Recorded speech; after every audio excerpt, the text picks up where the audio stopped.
जय भारत स्टूडेंट्स। आज हम लेक्चर नंबर 2 जो है वो स्टार्ट करने वाले हैं, चैप्टर नंबर 10 का।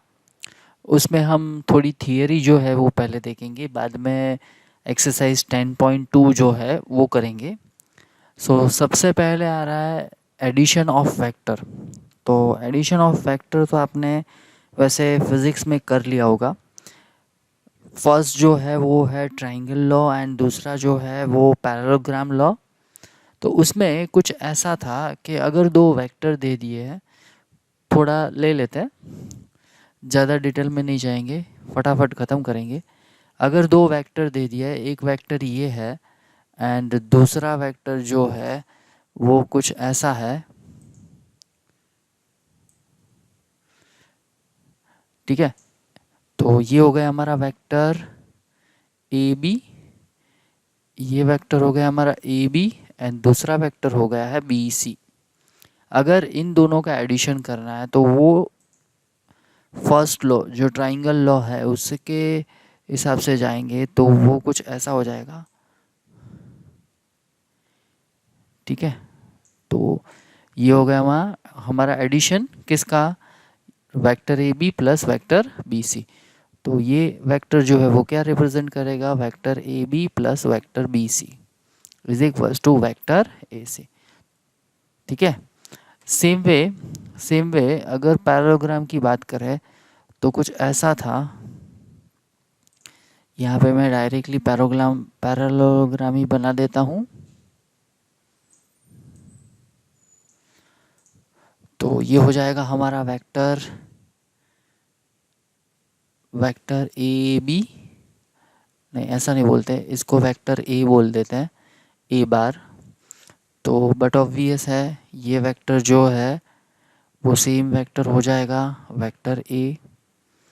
सेम वे ये है हमारा वेक्टर बी, तो वेक्टर बी, ये भी वेक्टर बी। तो दोनों का एडिशन जो है वो हो जाएगा ये वाला वेक्टर, ये वाला वेक्टर जो है वो हमको क्या देगा, vector A bar plus B bar, ये हो जाएगा बी बार, ठीक है। तो ये हो गया एडिशन ऑफ वेक्टर, इसको क्या बोलते हैं, पैरेललोग्राम लॉ। बाद में जो है वो है properties properties of vector addition. तो ये हमको बताई है कि अगर दो वेक्टर का एडिशन कर लेते हैं तो वो कम्यूटेटिव है। तो properties properties properties of vector addition.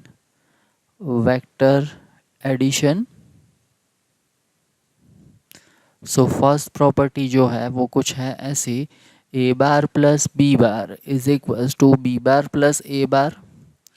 दूसरी प्रॉपर्टी जो है associative property, so A bar plus B bar plus C bar is equals to A bar plus B bar plus C bar, ऐसा हो जाएगा, ठीक है। तो ये हो गई दो प्रॉपर्टी। बाद में है multiplication of a vector by scalar. अब अगर ऐसा है कि वेक्टर की डायरेक्शन सेम होनी चाहिए, पर अगर कोई नंबर से मल्टीप्लाई करते हैं तो वेक्टर का मैग्नीट्यूड जो है वो चेंज हो जाएगा। तो यहाँ पे हम ले लेते हैं मल्टीप्लिकेशन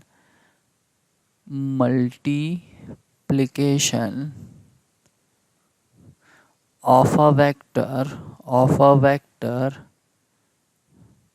बाय अ स्केलर, ठीक है। तो सिंपल है, अगर मैं कोई वेक्टर ले लेता हूँ, ठीक तरह से समझना, हाँ, एक वेक्टर ले लेता हूँ, ये है हमारा वेक्टर ए। अगर इसको ही सेम डायरेक्शन में एक दूसरा वेक्टर ले लेता हूँ, यहाँ पे मैंने एक दूसरा वेक्टर ले लिया, पर ये वेक्टर जो है उसकी लेंथ जो है थोड़ी बढ़ा देता हूँ, तो क्या हुआ, कोई स्केलर से मल्टीप्लाई किया होगा। समझ लो कि यहाँ पे ये वेक्टर जो है वो ए बार है, तो ये वेक्टर जो है वो क्या हो जाएगा, के बी बार, सॉरी के ए बार। सो के कोई नंबर से मल्टीप्लाई किया तो वेक्टर का डायरेक्शन सेम रहा पर मैग्नीट्यूड जो है वो चेंज हो गया। ठीक है, तो ये हो गया है multiplication of a vector by a scalar. आगे बढ़ते हैं। अब आ रहा है कंपोनेंट्स ऑफ अ वेक्टर। अब यहाँ पे मैंने पहले से ही एक फिगर बना के रखा है। अगर मैं इस वेक्टर, ये वेक्टर ग्रीन कलर से जो दिखाया, ये पॉइंट जो है उसको मैं बोल देता हूँ 1 0 0। इसको मैं बोल देता हूँ पॉइंट बी, वो है 0 1 0। इसको मैं बोल देता हूँ पॉइंट सी, वो है 0 0 1। तो यहाँ पे ये वेक्टर अगर ओ ए की बात करें तो ओ ए का मैग्नीट्यूड क्या हो जाएगा? ओ ए का मैग्नीट्यूड 1 हो जाएगा। ओ बी जो है उसका मैग्नीट्यूड क्या हो जाएगा? 1 हो जाएगा। ओ सी का, ओ सी वेक्टर का मैग्नीट्यूड क्या हो जाएगा? 1। तो यहाँ पे वेक्टर ओ ए वो हो जाएगा यूनिट वेक्टर, पर वो किस डायरेक्शन में है? ओ एक्स डायरेक्शन में है। तो हम इसको ऐसे बोल सकते हैं O A is a unit vector along O X. Same way O B is a unit vector along O Y. Same way O C is a unit vector along O Z. तो यहाँ पे ओ ए को हम consider कर लेते हैं आई cap, O B को हम कंसिडर कर लेते हैं जे कैप, एंड ओ सी को कंसिडर कर लेते हैं के कैप। ठीक है, तो ये हो गए हैं unit vector along O X, along O Y and along O Z. अब मैं एक वेक्टर ले रहा हूँ, वेक्टर आर। ठीक तरह से समझना। हाँ, यहाँ पे मैं वेक्टर आर ले रहा हूँ। ये है हमारा वेक्टर आर। ठीक है, और ये वेक्टर जो है उसका पोजीशन वेक्टर जो हो जाएगा वो हो जाएगा एक्स वाई जेड। तो यहाँ पे हमको जो मिलेगा ना, ये ओ एक्स वेक्टर, सॉरी, ओ एक्स में जो मिलेगा उसको हम बोलेंगे एक्स आई कैप। यहाँ पे जो मिलेगा उसको हम बोलेंगे वाई जे कैप, एंड यहाँ पे जो मिलेगा उसको हम बोलेंगे के जेड जेड के कैप। तो ये जो है ना वो हो गए vector component of vector R. Means यहाँ पे X I cap, Y J cap and Z K cap, ये है हमारे vector component. Vector component, component of vector R bar. ठीक है, अगर आर बार जो है वो है कुछ एक्स वाई जेड, तो हम इसको ऐसे लग सकते हैं x I cap plus Y J cap plus Z K cap, और इसको हम बोलेंगे कंपोनेंट फॉर्म ऑफ वेक्टर। वैसे ये आपने फिज़िक्स में पढ़ लिया होगा, शायद नोटेशन जो है वो थोड़े डिफ़र होंगे, बाकी सेम ही कंसेप्ट है।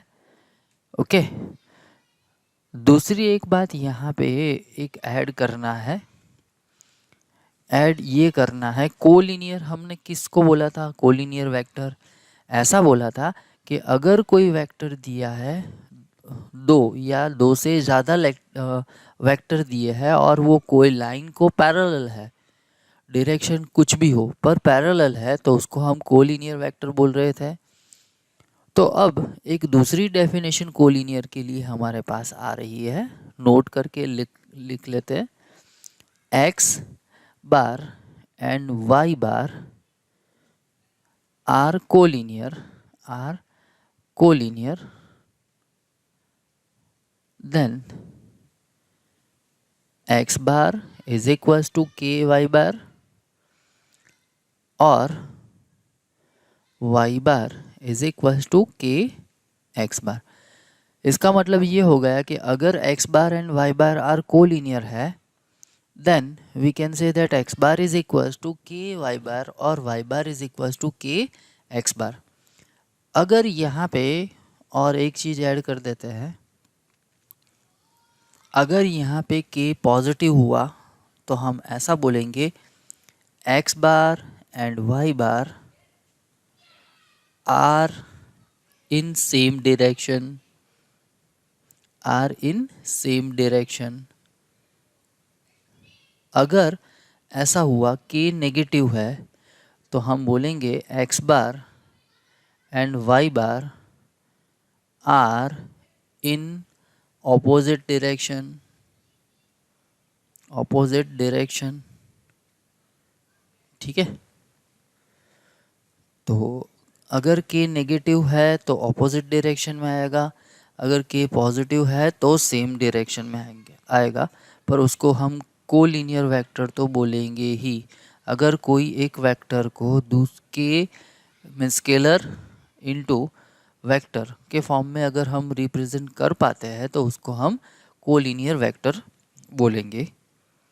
दूसरी एक बात जो है वो हमको आनी चाहिए, अगर वेक्टर कोलिनियर है, समझ लो कि X bar is equals to है x1 y1 z1 and Y बार जो है वो है हमारा y1 y2 y3 are collinear, are collinear, collinear. तो हम ऐसा लिख सकते हैं x bar is equals to के वाई बार। तो ऐसा हो जाएगा x1 x2 x3 is equals to K into y1 y2 y3। अब ऐसा कुछ लिख सकते हैं, अगर दो वेक्टर इक्वल है तो कैसा लिख सकते हैं, x1 इज इक्वल्स टू के y1 x2 is equals to के y2 x3 is equals to के y3। तो हम ऐसा लिख सकते हैं x1 upon y1 is equals to x2 upon y2 is equals to x3 upon y3 is equals to k। ठीक है, तो ये भी हमको याद रखना पड़ेगा कि अगर कोई दो वेक्टर कोलिनियर है तो उसके कॉरस्पॉन्डिंग कंपोनेंट्स जो है वो उसका रेशियो जो है वो सेम होगा।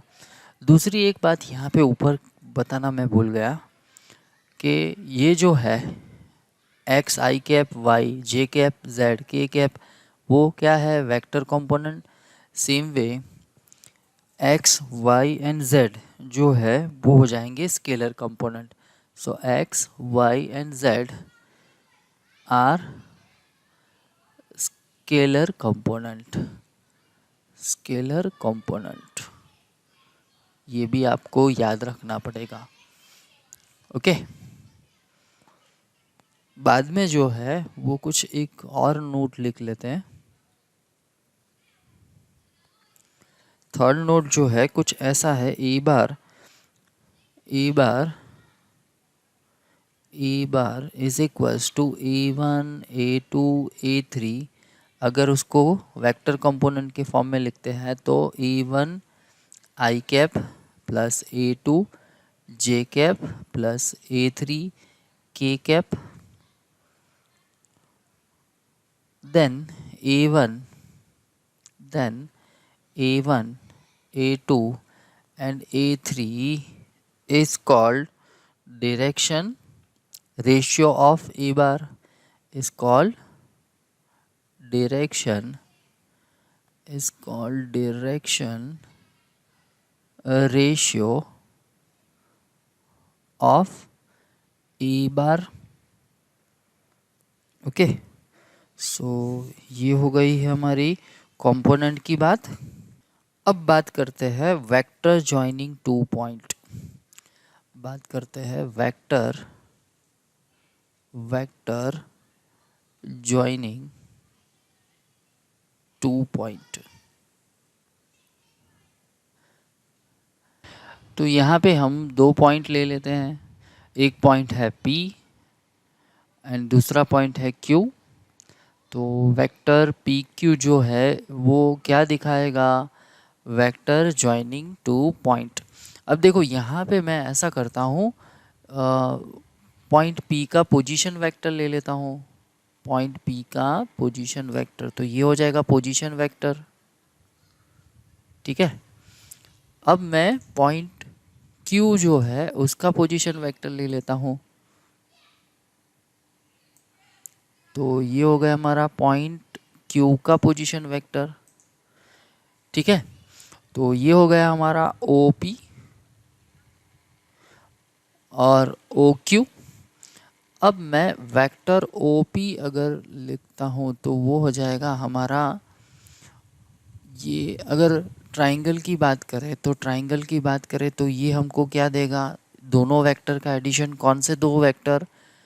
OP plus PQ।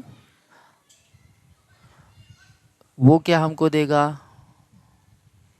Vector addition by triangle method. तो ऐसा हो जाएगा OP plus PQ is equal to OQ। हमको तो क्या चाहिए? Vector joining 2 point. So vector PQ चाहिए। तो ये क्या हो जाएगा? Vector OQ minus vector OP। अब OP जो है, OQ जो है, उस वेक्टर जो है उसका पोजीशन वेक्टर क्या हो जाएगा? x2 y2 z2 minus OP का पोजीशन मीन्स P का पोजीशन वेक्टर क्या हो जाएगा? x1 y1 z1। तो ये हो जाएगा x1 x2 माइनस x1। ये हो जाएगा y2 minus y1 and z2 minus z1। ठीक है। तो ये हो गया है PQ का पोजीशन वेक्टर, ऐसा भी बोल सकते हो, और वेक्टर ज्वाइनिंग 2 पॉइंट। ठीक है। तो ये बात हो गई है हमारी वेक्टर ज्वाइनिंग 2 पॉइंट की। आगे बढ़ते हैं। अब आ रहा है सेक्शन फॉर्मूला, जो हमने 11th में कर लिया है। तो यहाँ पे सिर्फ और सिर्फ मैं वो पोजीशन वेक्टर जो है वही लिख देता हूँ। तो यहाँ पे हम ऐसा करते हैं, सेक्शन फॉर्मूला लिख लेते हैं पहले। Section formula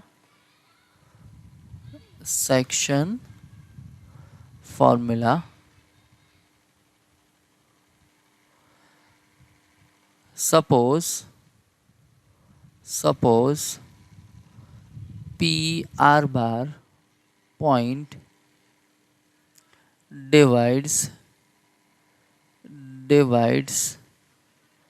line segment A B in ratio lambda from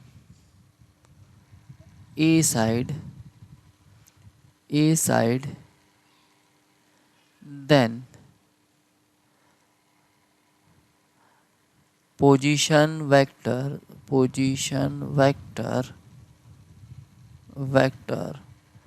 of P is equals to r bar is equals to lambda।